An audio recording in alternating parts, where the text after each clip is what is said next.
మనం ఏఐ టెక్నాలజీలో ఎంతో ఎదిగి ఉండవచ్చు, లేదా మనిషి అంతరిక్షంలో కూడా వెళ్ళి ఉండవచ్చు. కానీ మనం నీటి శుద్ధిలో పురోగతి సాధించామా అని అడిగితే లేదు.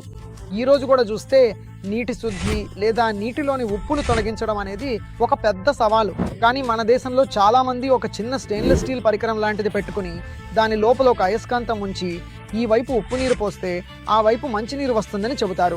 ఈ వైపు హార్డ్ వాటర్ పోస్తే ఆ వైపు సాఫ్ట్ వాటర్ వస్తుందని చెప్పి ఇలాంటి ఎన్నో మోసపూరిత ఉత్పత్తులను నమ్ముతున్నారు. మనం నీటిని శుద్ధి చేయడానికి డీసాలినేషన్ ప్లాంట్కి వెళ్తే లీటర్ నీటి ధర చాలా ఎక్కువగా ఉంటుంది. కాబట్టి ఒక దేశంలో డీసాలినేషన్ ప్లాంట్ను ఏర్పాటు చేయడం సాధ్యం కావటం లేదు.